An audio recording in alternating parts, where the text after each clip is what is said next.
चलो आज की फिजिक्स की क्लास शुरू करते हैं। सबसे पहले हम देख लेते हैं कि पिछली क्लासों में हमने क्या सीखा था।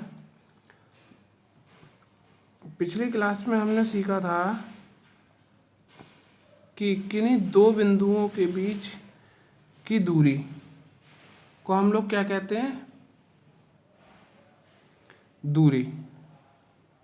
ठीक, किन्हीं दो बिंदुओं के बीच की दूरी को हम क्या कहते हैं, दूरी। अब इसमें एक चीज़ और हमने बताई थी, विस्थापन।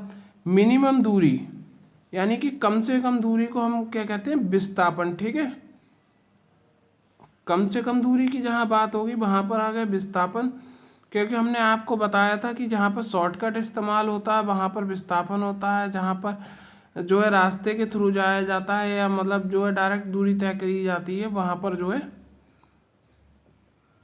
दूरी होती है या लंबाई जो भी है। और दूसरा हमने आपको बताया था कि कोणीय चाल। कोणीय चाल में हमने आपको क्या बताया था कि ये एक सर्कुलर पाथ है जिसपे पॉइंट ए से कोई व्यक्ति चलना प्रारंभ करता है और वो पॉइंट बी तक जाता है, तो ये तो वो दूरी तय करता है।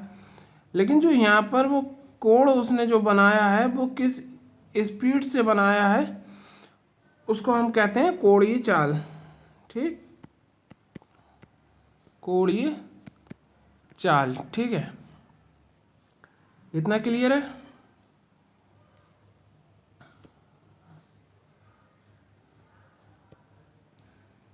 ठीक, अब इस क्लास में हम लोग क्या क्या चीज़ देखेंगे। नंबर एक, सारी चीज़ें रिपीट होंगी लेकिन इसमें कुछ चीज़ें चेंज होंगी। जैसे हम पहले तो इसके क्या क्या चीज़ देखेंगे हम इस क्लास में वो देख लेते हैं। नंबर वन पर चाल यानी कि speed, SPEED, speed.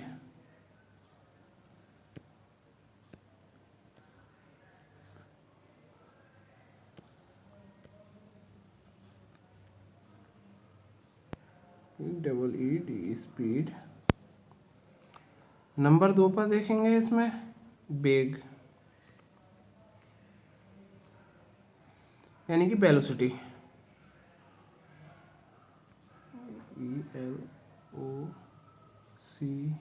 VELOCITY, velocity.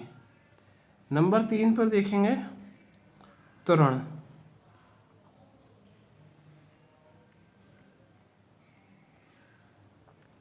यानी कि एक्सीलरेशन।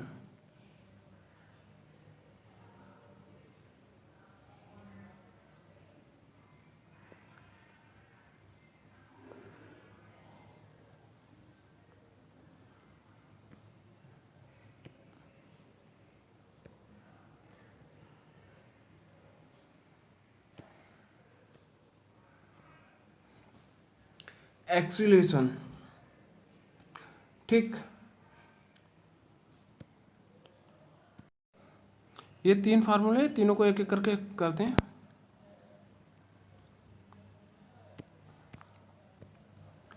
सबसे पहले देखते हैं चाल।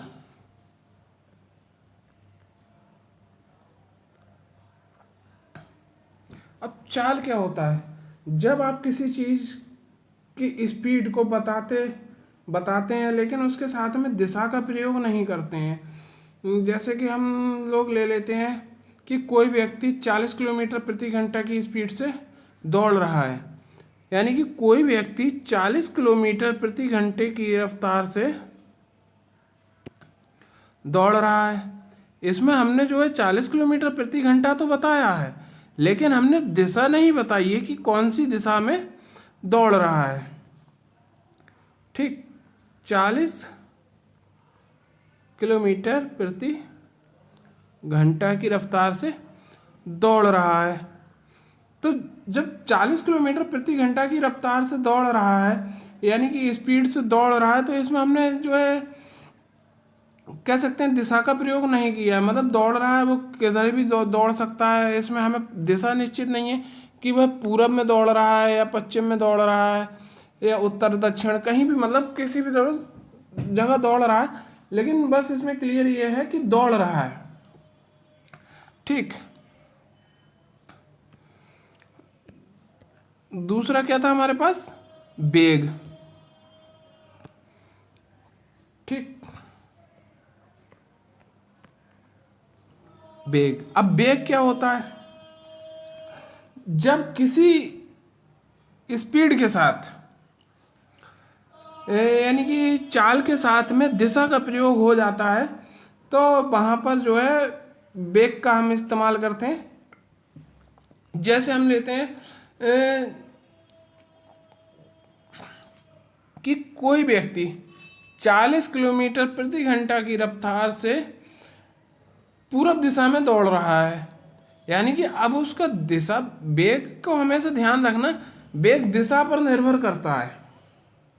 काय पर निर्भर करता है, वेग हमेशा दिशा पर निर्भर करता है, दिशा पर निर्भर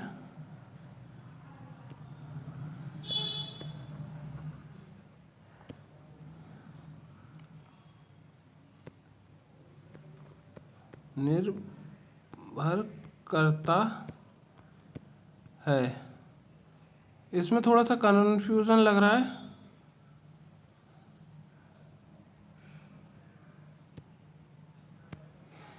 चलो इसको ऐसे लिखते हैं, दिशा की आवश्यकता होती है, वेग के लिए हमेशा दिशा की आवश्यकता होती है। ठीक है, अगर दिशा नहीं तो वेग नहीं, क्योंकि अगर दिशा का यूज़ नहीं करेगा, जैसे हम बोल देते हैं कि कोई ट्रेन 40 किलोमीटर प्रति घंटा की रफ्तार से जा रही है, तो इसमें हम जो है किस चीज़ का यूज़ करेंगे, चाल का। ठीक है, किस चीज़ का, चाल का, क्योंकि हमने इसमें दिशा का नहीं बताया है। जब कोई ट्रेन 40 किलोमीटर प्रति घंटा की रफ्तार से चल रही है तो वह जो है चाल होगी, लेकिन अगर इसमें बात कर दे कि वो दिशा का इस्तेमाल कर दे, जैसे कोई ट्रेन 40 किलोमीटर प्रति घंटा की रफ्तार से पूरब दिशा में चल रही है, ठीक, तो क्या हो जाएगा, वेग। ठीक है, बढ़ते हैं आगे। एक चीज़ और देख लेते हैं इसमें, चाल। चाल का सूत्र क्या होता है, दूरी बटा समय। इसकी यूनिट क्या होती है, दूरी को हम काय में नापते हैं, मीटर में। ठीक, और समय को काय में नापते हैं, सेकंड में। ठीक है,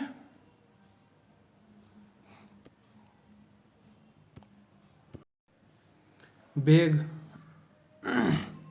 वेग का फॉर्मूला क्या होता है, विस्थापन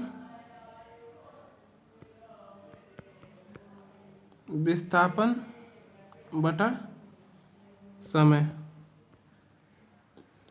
अब विस्थापन को हम लोग काय में नापते हैं, मीटर में, समय को सेकंड में। अब एक चीज़ पर गौर करना है, यहाँ पर वेग और चाल दोनों का फॉर्मूला एक ही है, लेकिन इसमें फ़र्क क्या है, यहाँ पर है विस्थापन। अब विस्थापन क्या होता है कि मिनिमम दूरी, यानी कि शॉर्टकट। ठीक है, और दूरी मतलब डिस्टेंस, यानी जो भी दूरी उसने चली वह। ठीक है, विस्थापन को दूरी भी बोल सकते हैं, दूरी को विस्थापन भी बोल सकते हैं कुछ कुछ कंडीशन में। अब कुछ कुछ कंडीशन में क्या हमेशा बोल ही देते हैं, क्योंकि वो तो क्वेश्चन पर निर्भर करता है कि हमें कहाँ पर विस्थापन का यूज़ करना है। अगर हम विस्थापन का भी यूज़ करेंगे तब भी हमारा आंसर वही आना है, और अगर हम स्पीड का यूज़ करेंगे तब भी हमारा आंसर वही आना है। ठीक है,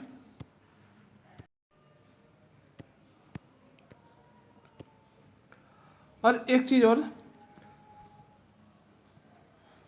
रखते तो हैं दोनों को एक समान। ठीक है, लेकिन अगर क्वेश्चन में स्पेशल तौर से पूछे तो उस स्थिति में हम जो है हमें ध्यान रखना पड़ेगा। जैसे कि हम क्वेश्चन में अगर स्पेशल तरीके से पूछ ले कि जैसे कोई सर्कुलर पाथ है, ठीक, यहाँ से एक घोड़े ने दौड़ना शुरू किया, ठीक, वह जो है मान लेते हैं 10 मीटर प्रति सेकंड की रफ्तार से दौड़ रहा है। अब इसमें आप लोग बताएंगे कि इसकी गति तो 10 किलोमीटर होगी, 10 मीटर प्रति घंटा प्रति सेकंड होगी, लेकिन इसके हम वेग की बात करें तो वेग यहाँ पर चेंज होता रहेगा। गति तो समान रहेगी और दूरी भी समान रहेगी, लेकिन विस्थापन हमेशा बदलता रहेगा, क्योंकि ये पहले तो इस दिशा में जा रहा है, ठीक है। अब इसके बाद जब इसने यहाँ से राउंड लिया तो इसकी जो है दिशा बदल गई यहाँ पर, ठीक है। फिर इसके बाद जब इसने यहाँ से यहाँ इधर चलना शुरू करा तब इसकी ये यहाँ से नीचे की तरफ को आएगा तो इसकी दिशा फिर यहाँ पर बदल गई, फिर ऐसे ही यहाँ पर बदल गई। तो इस तरीके से क्वेश्चन में अगर जो है स्पेशल तौर से पूछ लिया गया है तो हम लोगों को ध्यान रखना पड़ता है, ठीक है।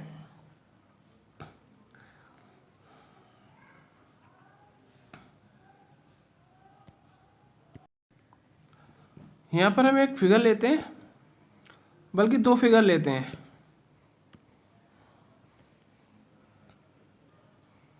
एक फिगर लेते हैं जिसमें हम बात करेंगे, सॉरी,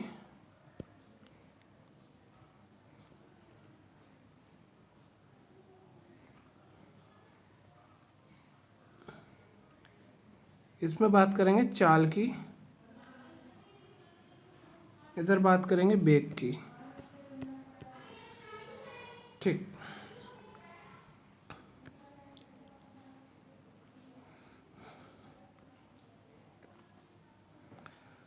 अब जैसे हमने बताया था एक घोड़ा 10 किलोमीटर प्रति घंटा की रफ्तार से दौड़ रहा है, इधर भी कितनी रफ्तार से दौड़ रहा है, 10 किलोमीटर प्रति घंटा, ठीक। अब इसमें फ़र्क क्या होता है, अब इसमें अंतर देख लेते हैं दोनों में। ये चाल है तो घोड़ा जो दौड़ रहा है उसमें हम जो है दिशा, चाल की कंडीशन में हम लोग दिशा को क्लियर नहीं करेंगे। जब घोड़ा दौड़ रहा है तो उसकी चाल कितनी है, अब चाल तो हमारे पास सेम है, ठीक, चाल हमारी नहीं बदलेगी क्योंकि हम लोग इसमें दिशा का प्रयोग नहीं कर रहे हैं, ठीक है। लेकिन यहाँ पर भी 10 किलोमीटर रहेगी, यहाँ पर भी 10 किलोमीटर रहेगी, यहाँ पर भी 10 किलोमीटर रहेगी प्रति घंटा, जो भी है 10 किलोमीटर, ठीक। अब आते हैं वेग वाली कंडीशन में। क्या होता है वेग वाली कंडीशन में, जब यहाँ से चले तो यहाँ से ये किस दिशा में चल रहा है, इसमें दिशा पे अपने लोग गौर करेंगे, ठीक है, उत्तर दिशा में, ठीक, ये उत्तर दिशा में चल रहा है। लेकिन जब यहाँ से इस वाले पॉइंट से ये जब इस वाले पॉइंट पर पहुँचेगा तो ये कौन सी दिशा में गति करेगा, ठीक है। स्पीड तो इसकी वही रहेगी 10 किलोमीटर प्रति घंटा, लेकिन इसकी दिशा बदल जाएगी। अब ये कौन सी दिशा में जाएगा, पश्चिम दिशा में। इसके बाद फिर ये यहाँ पहुँचेगा, इस जगह पर पहुँचेगा, इस वाले पॉइंट पर। तो इस वाले पॉइंट पर इसकी गति तो चाल मतलब समान रहेगी, गति भी बोलते हैं, गति तो इसकी समान रहेगी, वो 10 मीटर 10 किलोमीटर प्रति घंटा, ठीक है, 10 रहेगी, यहाँ पर भी 10 रहेगी इसकी, लेकिन दिशा हर कंडीशन में बदलती रहेगी। यहाँ पर दक्षिण हो जाएगी, यहाँ पर पूर्व हो जाएगी, ठीक। अब इस चीज़ में अपने लोग देखते हैं, जैसे ये चीज़ देखते हैं,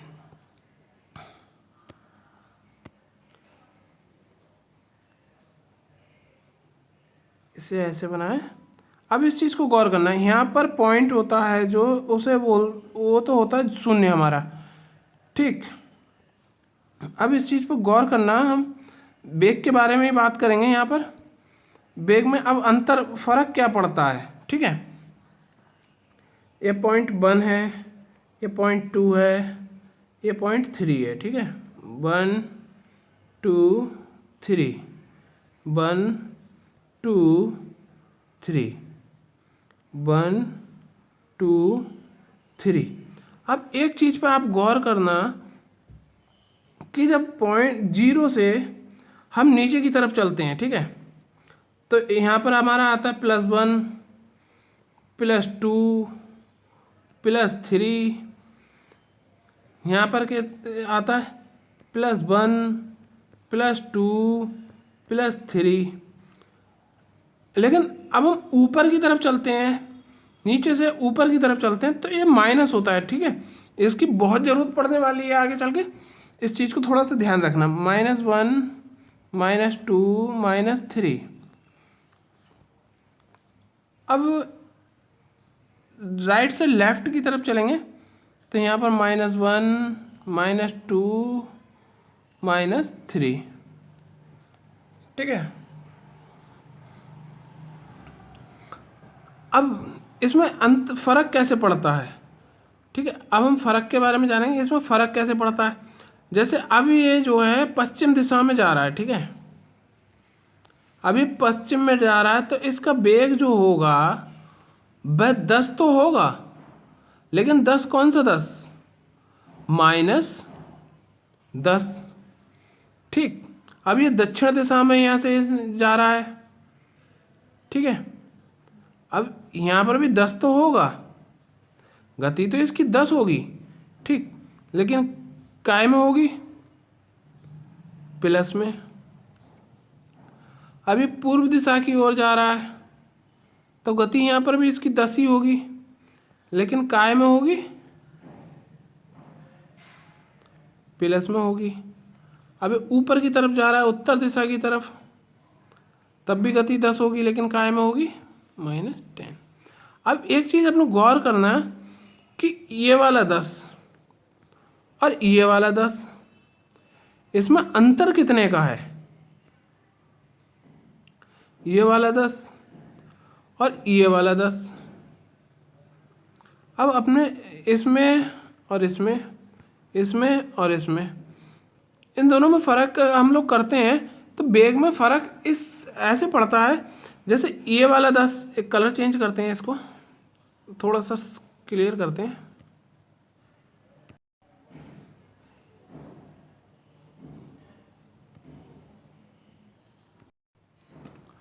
अब देखना यहाँ पर ये वाला 10, सॉरी गोला ही गायब हो गया, सर्किल ही गया, फिर से बना लेते हैं सर्कल, ठीक। समझना है, थोड़ा गड़बड़ बना है, कोई दिक्कत नहीं है। ये वाला 10 और ये वाला 10, ठीक है, इन दोनों में अंतर कितने का है।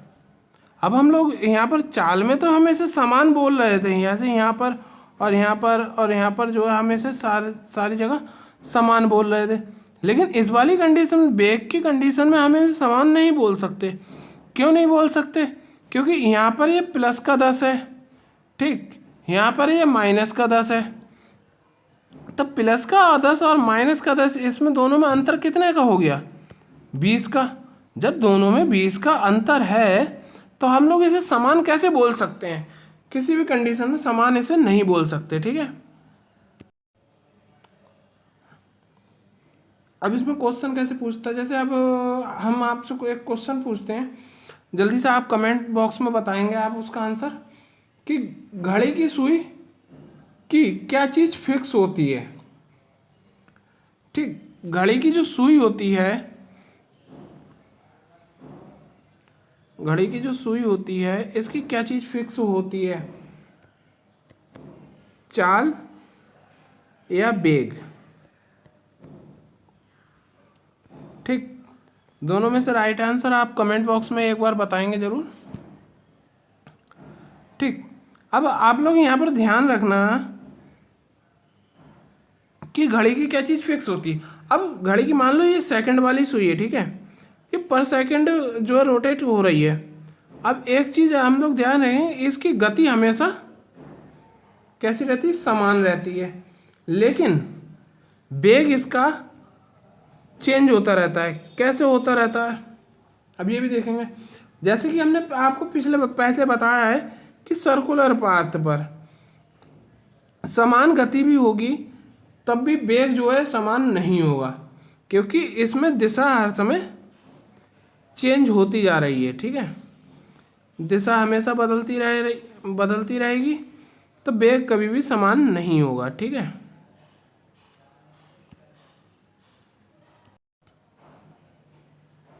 अब यहाँ पर हमने चाल क्लियर हो गई। अब बात करते हैं वेग की।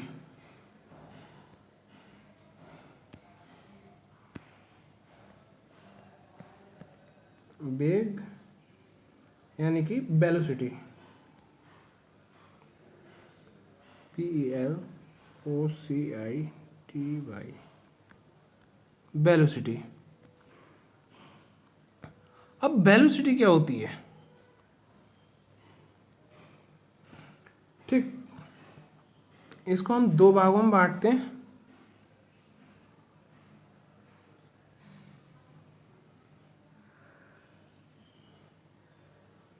प्रारंभिक चाल,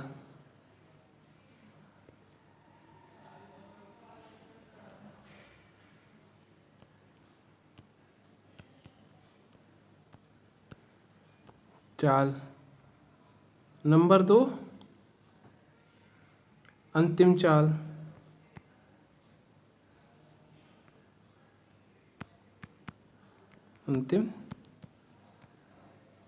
अंतिम चाल। अब हम जैसे प्रारंभिक चाल में देखते हैं, तो प्रारंभिक चाल तीन चीज़ों पर डिपेंड करती है। किस किस चीज़ पर डिपेंड करती है प्रारंभिक चाल? नंबर 1, आँखों के सामने, इसका ये देसी फॉर्मूला है, आँख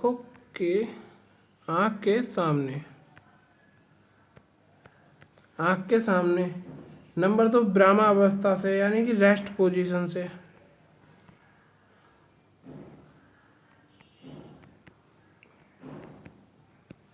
ब्रह्मावस्था से। नंबर 3, क्वेश्चन के हिसाब से, प्रश्न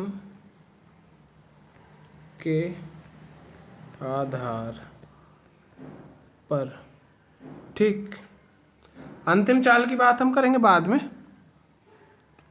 पहले करते हैं प्रारंभिक चाल की बात, ठीक है। अब प्रारंभिक चाल में होता क्या है, जैसे कोई वस्तु हमारी आंखों के सामने चलना प्रारंभ करती है। यानी कि जैसे एक कार है, वह खड़ी हुई है और उसने हमारी आंखों के सामने ही चलना शुरू किया, तो उस कंडीशन में हमारे पास जो कार की प्रारंभिक वेग होगा, यानी प्रारंभिक चाल या वेग जो भी है, प्रारंभिक चाल जो होगी वो 0 होगी, ठीक, चलना, क्योंकि उसने हमारी आंखों के सामने चलना प्रारंभ किया है, अभी तक वह रुकी हुई थी, ठीक। कहने का मतलब ये है कि ब्रह्म अवस्था से, मतलब रुकी हुई चीज हमारे सामने चलना प्रारंभ करती है, तो वहां पर प्रारंभिक चाल इस्तेमाल होती है। अब प्रारंभिक चाल कुछ कंडीशन में 0 भी होती है, कुछ कंडीशन में 0 से ज़्यादा भी होती है। ज़्यादातर कंडीशन में 0 से ज़्यादा कम देखने को, वो 0 से ज़्यादा तो बहुत कम देखने को मिलती है, लेकिन 0 ही ज़्यादातर देखने को मिलती है। अब इस चीज़ में बच्चे बहुत कंफ्यूज होते हैं। जैसे कि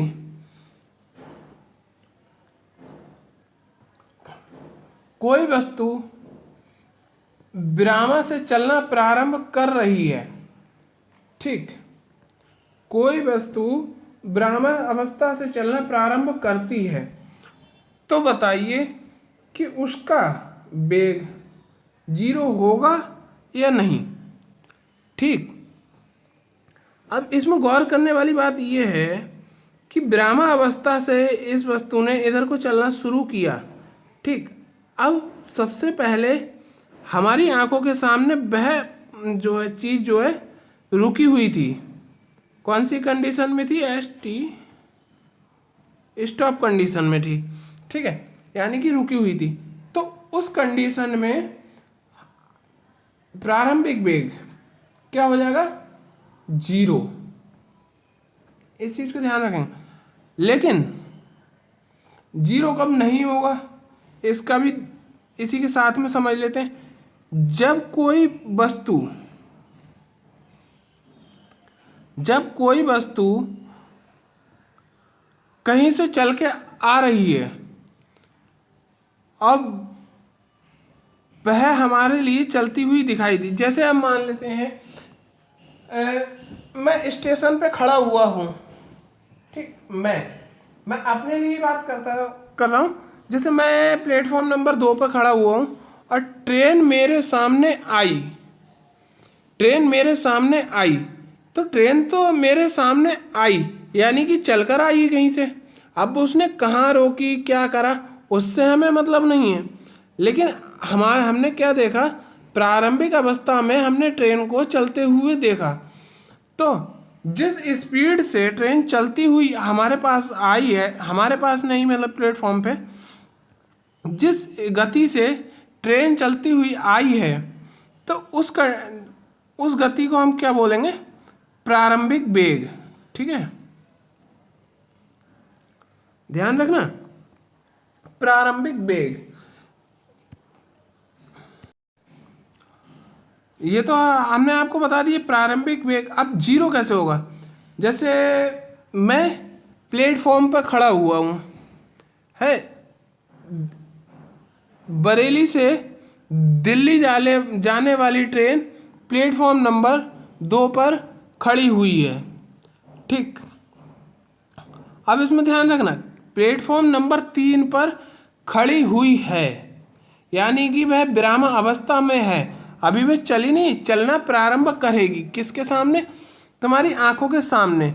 जब तुम्हारी आंखों के सामने चलना प्रारंभ करेगी तो एक चीज ध्यान रखना, प्रारंभिक वेग उसका 0 हो जाएगा, क्योंकि वह तुम्हारी आंखों के सामने रुकी हुई थी।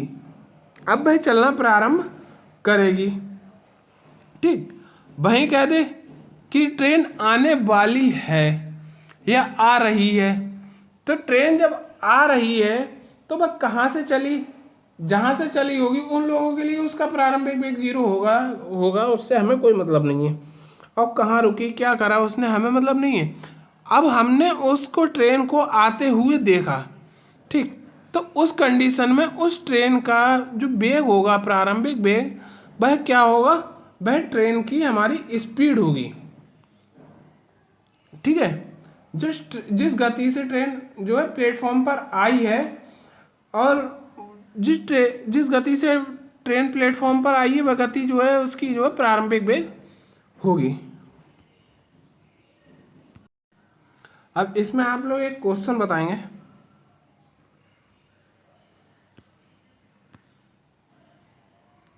क्वेश्चन, एक बस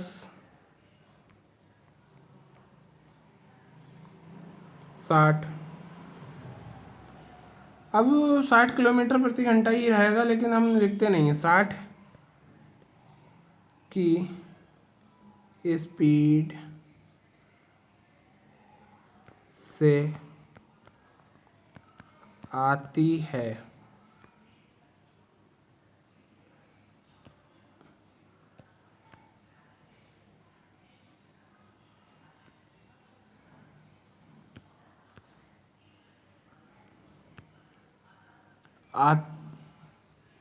आती है और रुक जाती है।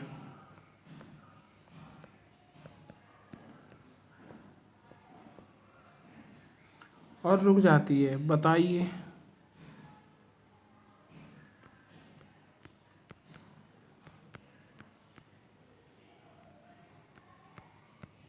इसका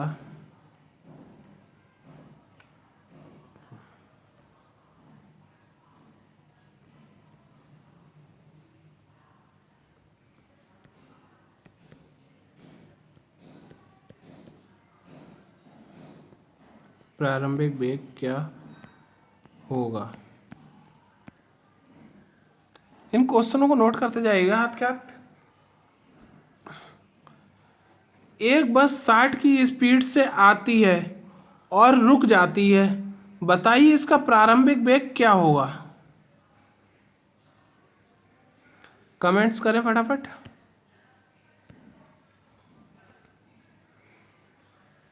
क्योंकि जब तक आप लोग इस सवालों को सॉल्व नहीं करेंगे, जब तक आप लोगों को समझ में नहीं आएगा ऐसे।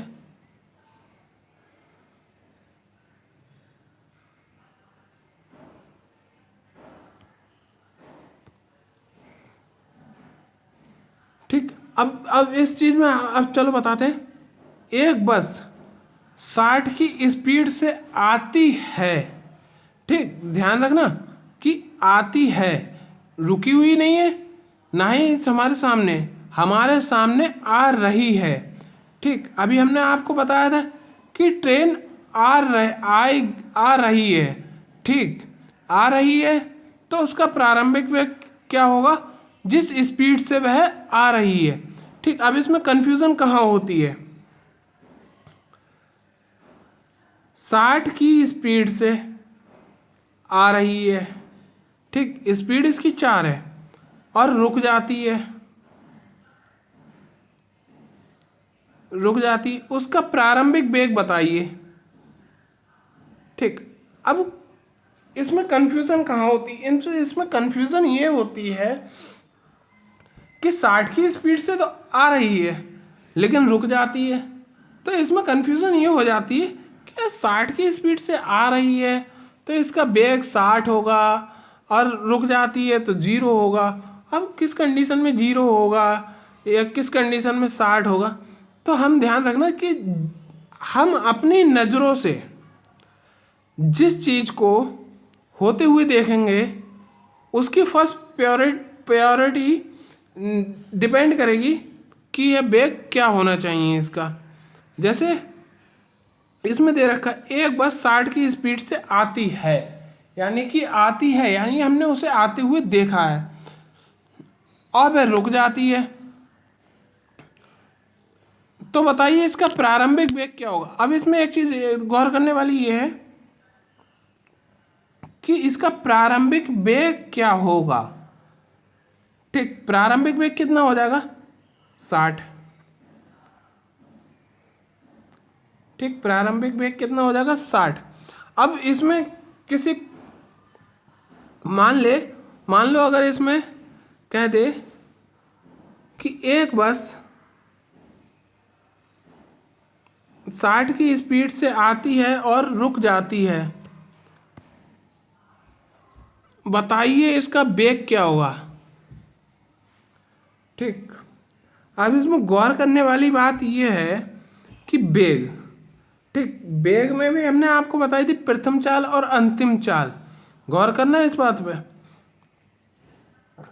तो यहाँ पर तो अभी तो हमसे बात हुई थी प्रारंभिक वेग की, ठीक है, प्रारंभिक वेग की जब हमसे बात हुई तब तो हमने कर दिया 60। ठीक, अब बात हो रही है हमसे वेग की, तो वेग हम इसमें निश्चित नहीं कर सकते। क्यों? वेग जो है दो तरीके का होता है, एक तो प्रारंभिक वेग, एक अंतिम वेग। ठीक है, अंतिम वेग का कॉन्सेप्ट हमने आपको नहीं बताया, इसलिए इसको रुक जाते हैं, अगले क्वेश्चन में कहीं देखेंगे।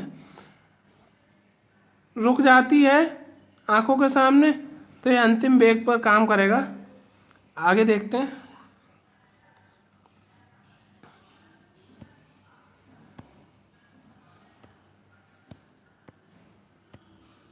अंतिम वेग।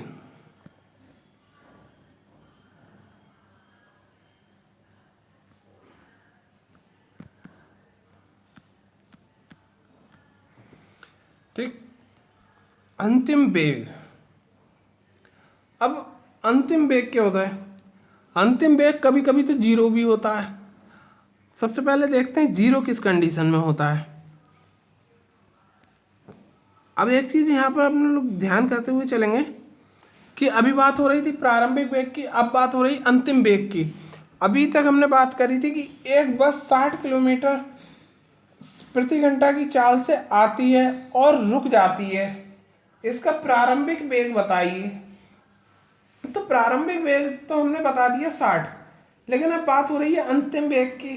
तो इसमें पूछ ले प्रारंभिक वेग की जगह अंतिम वेग कि एक बस 60 किलोमीटर प्रति घंटा की रफ्तार से आ रही है और रुक जाती है, बताइए इसका अंतिम वेग क्या होगा। ठीक, अब इस कंडीशन में हमारी आंखों के सामने आखिरी मोमेंट क्या हुआ कि वो रुक गई आकर, वो यानी कि उसकी फाइनल जो वेलोसिटी थी वो जीरो हो गई। तो अंतिम वेग वही होता। अब जैसे हम कहते हैं कि जैसे हमने अभी बताया कि बस आई और आकर रुक गई, तो फर्स्ट इसकी फर्स्ट वेग क्या हुआ, यानी कि प्रारंभिक वेग कितना हो गया इसका, जिस स्पीड से वह आई है, और अंतिम वेग क्या हो गया, जिस वह रुक गई है तो उसका अंतिम वेग जीरो हो गया। ठीक, अब इसी क्वेश्चन में एक चीज और घुमा देते हैं थोड़ा सा कि 60 किलोमीटर प्रति घंटा की रफ्तार से एक रेलगाड़ी आई और आकर चली गई। ठीक, अब इस चीज में हम लोग गौर करना कि 60 किलोमीटर रफ्तार से 60 किलोमीटर प्रति घंटा की रफ्तार से या 60 सीधा सीधा 60 करते हैं, किलोमीटर नहीं गिनते हैं। ठीक, 60 की स्पीड से कोई ट्रेन आई और वह रुकी भी नहीं, सीधे चली गई, तो बताइए इसका अंतिम वेग क्या होगा। ठीक, अंतिम वेग और प्रारंभिक वेग, ठीक, दोनों कंडीशन में इसका प्रारंभिक वेग और अंतिम वेग 60 होगा। क्यों होगा? क्योंकि वह 60 की स्पीड से आई है। ठीक, हमारी आंखों के सामने सामने आना शुरू हुई 60 की स्पीड से, लेकिन इससे मतलब नहीं, अब हमसे बात हो रही है अंतिम वेग की। तो प्रारंभिक वेग तो वो 60 हो गया क्योंकि 60 की स्पीड से वह आई और चली गई, तो चली गई यानी कि वह रुकी नहीं। अगर वह रुक जाती तो उस कंडीशन में तो वो अंतिम वेग जीरो हो जाता, लेकिन वह रुकी नहीं है, वह सीधी चली गई। तो किस स्पीड से गई भाई? 60 की स्पीड से आई, 60 की स्पीड से चली गई, तो उसका अंतिम वेग क्या हो गया? 60। ठीक, अगर वह आकर रुक जाती तब उसका अंतिम वेग क्या हो जाता? जीरो। ठीक, अब इसमें एक चीज और समझते हैं। जैसे एक कार जो ब्रह्मावस्था से चलना प्रारंभ हुई, तो ब्रह्मावस्था से जब वो चलना प्रारंभ हुई तो एक चीज गौर करना, अब हमारे पास यहाँ पर ब्रह्मावस्था से चलना प्रारंभ हुई है। ठीक, तो ब्रह्मावस्था से जब वह चलना प्रारंभ हुई हमारी आंखों के सामने, तो उसका जो है प्रथम वेग कितना हो जाएगा? प्रारंभिक वेग या प्रथम वेग कितना हो जाएगा? जीरो। लेकिन वह चलना प्रारंभ हो गई, अब वह चल रही है, तो उसका अंतिम वेग कितना होगा? जो उसकी स्पीड होगी, जिस स्पीड से वह चीज जा रही है, तो वह उसका अंतिम वेग होगा। जैसे मैं प्लेटफॉर्म पे खड़ा था, अब मैं ही को मानते हैं या चलो किसी और को मान लेते हैं कि एक व्यक्ति प्लेटफॉर्म पर खड़ा था और उसे दिल्ली जाना था। दिल्ली जाने के लिए ट्रेन भी वहां पर खड़ी हुई थी, तो ठीक है ट्रेन खड़ी हुई थी, तो उसने देखा कि एक बदायूं जाने वाली ट्रेन स्टेशन पे आई और रुक गई। ठीक, आई और रुक गई, तो इसमें तो रुक गई तो अंतिम वेग जीरो, प्रारंभिक वेग जिस स्पीड से वह आई है वह। लेकिन अब हम इसको काउंटर नहीं करते हैं, इसको हटा देते हैं। अब हम इसको देखते हैं रुकने के बाद से। ठीक, बदायूं जाने वाली ट्रेन स्टेशन पे खड़ी हुई थी और वह चली गई। तो स्टेशन पे जब वह खड़ी हुई थी तब वह उसका हमने उसे देखा तब वह खड़ी हुई थी। तो जब वह खड़ी हुई थी तो उसका प्रारंभिक वेग कितना था? 0। ठीक, अब वह चली गई तो जिस स्पीड से वह गई तो वह उसका अंतिम वेग हो जाएगा। जैसे 20 किलोमीटर प्रति घंटा की रफ्तार से गई या 20 की स्पीड से वह वहाँ से स्टेशन से निकल गई तो उसका अंतिम वेग क्या हो जाएगा? 20। एक चीज़ और देखेंगे, जैसे क्वेश्चन में पूछ जहाँ भी रोकने की बात होगी या रुकी हुई चीज़ की बात नहीं होगी, जहाँ भी रोकने की बात होगी, एक चीज़ ध्यान रखना, रुकी हुई चीज़ में और रोकने वाली चीज़ में बहुत फर्क होता है। जैसे एक कार खड़ी हुई है मतलब रुकी हुई है और एक कार आकर रुकने वाली है, जहाँ पर रुकने की बात होगी, रुकी हुई की बात नहीं, रुकने की बात होगी, वहाँ पर जो है अंतिम चाल 0 होगा, 0 होगी। या क्वेश्चन में कह दे कि एक कार चल के आई और आकर रुक गई, मतलब जहाँ भी रोकने की बात होगी वहाँ पर अंतिम वेलोसिटी 0 हो जाएगी। ठीक है,